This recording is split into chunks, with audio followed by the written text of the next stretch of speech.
yang mempunyai sakit asam urat. Apa yang penting untuk tubuh supaya sehat selalu? Nanti yang ada masalah tulang itu, ya sendinya segala macam itu. Sakit lambung, hati, darah tinggi yang tanpa gejala, setiap tensi selalu tinggi.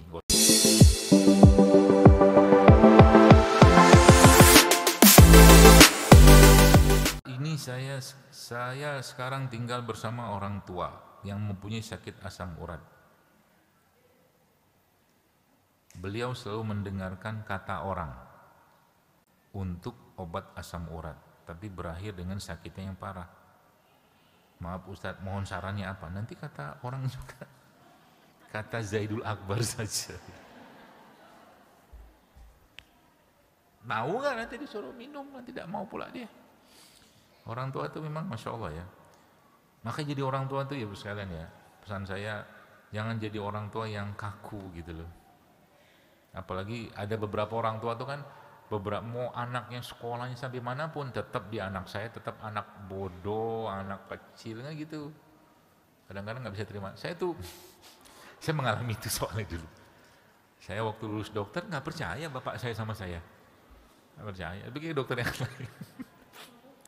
Kok bisa jadi dokter kayak begini gitu kan? Apalah.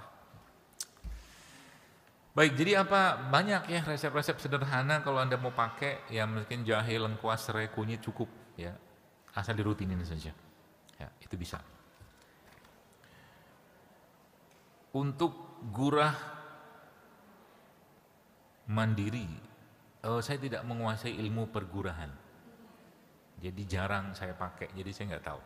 Ya, gurah itu yang ditetesin ke hidung gitu kan, kadang beberapa ke mata, ke telinga juga ya. Wallahu alam, saya tidak menguasai ilmu itu. Mohon jelaskan bagaimana olahraga yang baik, olahraga yang Anda kerjakan. Pokoknya kerjakan olahraga apa saja, karena dikasih tahu apa kadang-kadang nggak dikerjakan juga kan, betul? Ini panjang lebar kita jelaskan, tidak dikerjakan juga. Paling gampang nih, paling gampang, berjalanlah 1000 langkah setiap hari. Terus kita berapa meter itu? 1000 lah pokoknya. Kalau yang ada handphone atau jam gitu kan bisa dihitung tuh. Kalau nggak dihitung sendiri juga nggak apa-apa. Olahraga yang paling baik, olahraga yang dikerjakan. Minimal paling nggak jalan, setengah jam sehari cukup jalan, paling ringan. Ya, kalau mau tambah lagi ya banyak lah. Anda mau sprint, mau apa, lari cepat, tergantung usia juga ya. Seperti itu. Jadi dipaksain olahraga juga. Ya. Kalau biasanya nggak sempat olahraga atau mungkin lagi malas olahraga, saya ngurangi atau makan saya kurangi. Begitu caranya. Jadi harus ada tarik ulurnya. Ya. Atau kalau enggak gerakan-gerakan sederhana di rumah banyak sekali ya yang kita bisa kerjakan.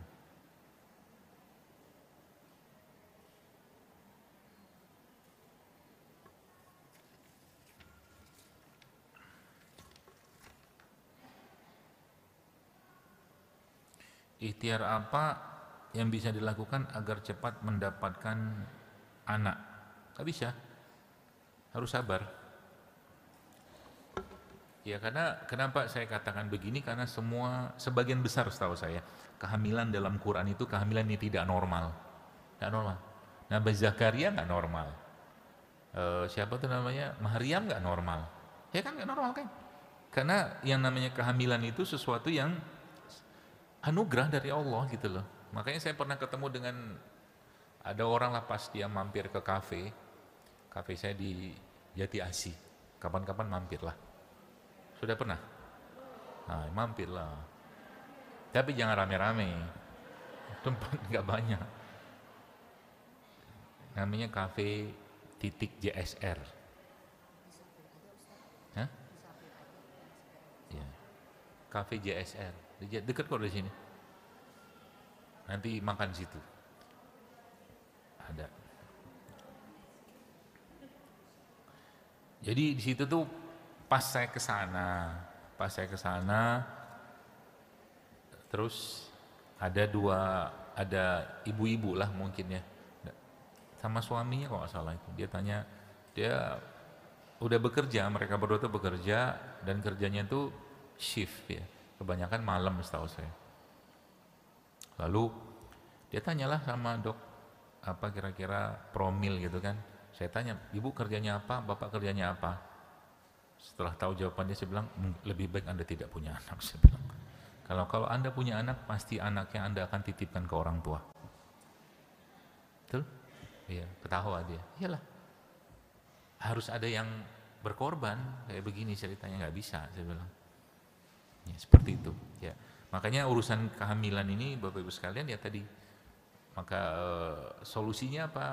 Ya sabar, ya, pantaskan diri, ya, sampai ke satu bentuk kepasrahan yang memang kalau memang belum Allah layak kasih dengan segala kepadahan, Allah nggak kasih, sudah, alhamdulillah, nanti minta di surga aja anaknya, gitu, ya.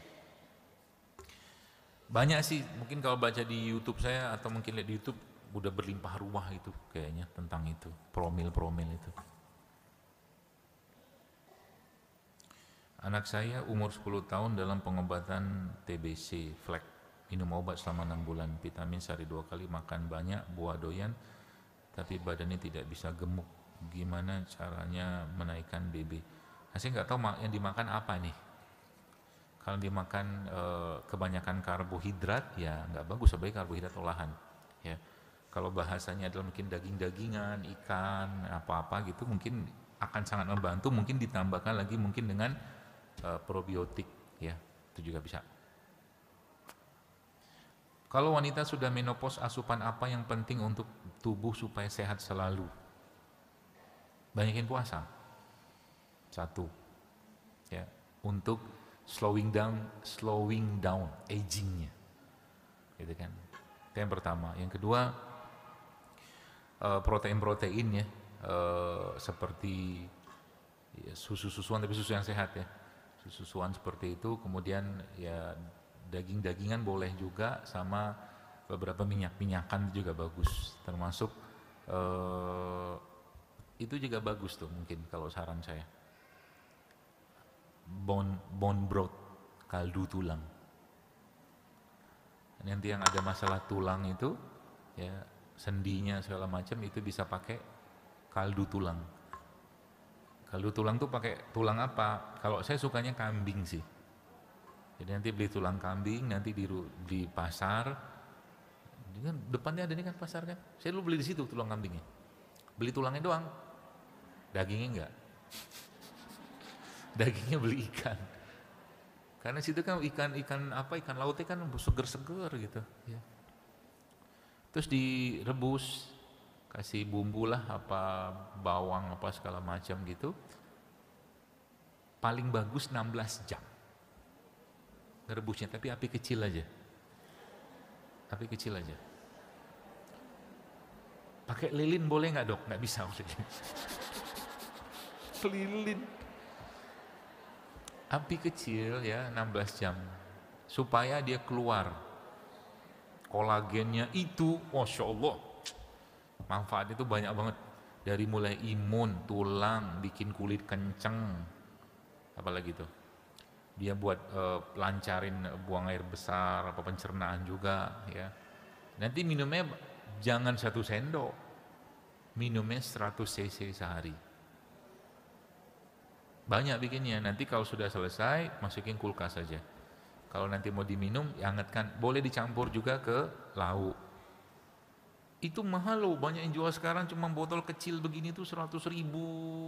Coba lihat. Cuma orang nggak tahu aja itu kan, bikinnya semudah itu.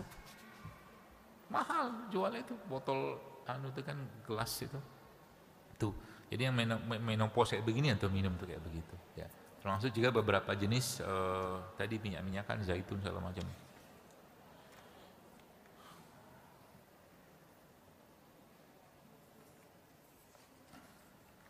Saya nggak baca semua ya, kebanyakan. Kalau sakit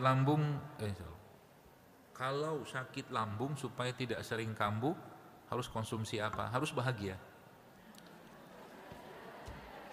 Karena banyak orang lambung tuh kebanyakan banyak dipikirin. Beda. Saya sudah bilang tadi. Bahagia aja. Maka saya bikin namanya program. baru trial. Brobangnya kita kemarin bikin di kafe, kita pantau, ada beberapa orang, gak banyak sih, baru 10-11 orang, itu namanya program perbaikan lambung. Kemarin mungkin yang lihat di JS Hair Store ada lihat kan. Nah itu salah satu yang saya bilang, Anda harus bahagia, saya bilang. Kalau perlu bahasa saya itu ada gila-gilanya sedikit, saya bilang. Apa itu? Misalkan, ya misalkan peluk pohon gitu kan. Pohon dipeluk, saya bilang. Belum pernah nyoba peluk pohon? Oh, cobain deh. Nanti Anda ketawa sendiri. Tapi pastikan nggak banyak orang di situ, ya, dan tidak ada Satpol PP. Lo Anda ngebayangin aja udah bahagia, udah senang.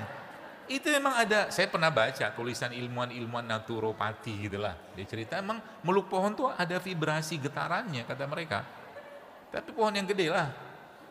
Ya, apa kayak pohon rambutan, pohon apa ya? Yang kokoh ya pohonnya ya. Akarnya tuh kokoh. Nanti pulang-pulang nanti banyak pohon sebelah. Saya pernah nggak? Pernah. Bahkan saya jangan ngobrol. Bahasa ekspresi jiwa. Lo yang punya kucing, coba lihat. Anda ngobrol nggak sama kucing? Ngobrol. Pohon kan sama juga. Misalkan dia pohon rambutan, Anda panggilan sayang, Tan, gitu kan, Tan. Harus bahagia. Apa yang mau dipikirin? Gitu kan. Hidup kau enak ya. Kau udah ada hisap. Tapi aku ada hisap.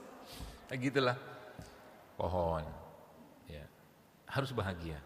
Ya. Makanya orang-orang yang sakit lambung ini kan sebenarnya kan karena lambung itu atau usus kita atau pencernaan kita itu mereka itu adalah produsennya hormon-hormon kebahagiaan. Makanya orang-orang yang sakit lambung itu ya tadi cenderung seperti tertekan, stres, overthinking kan gitu.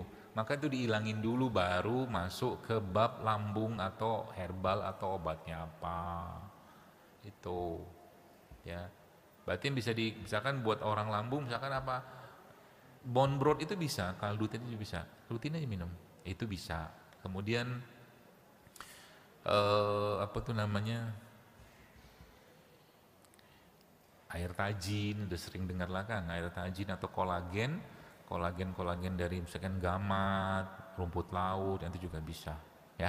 Tapi yang paling penting bahagia, tenang aja, ya.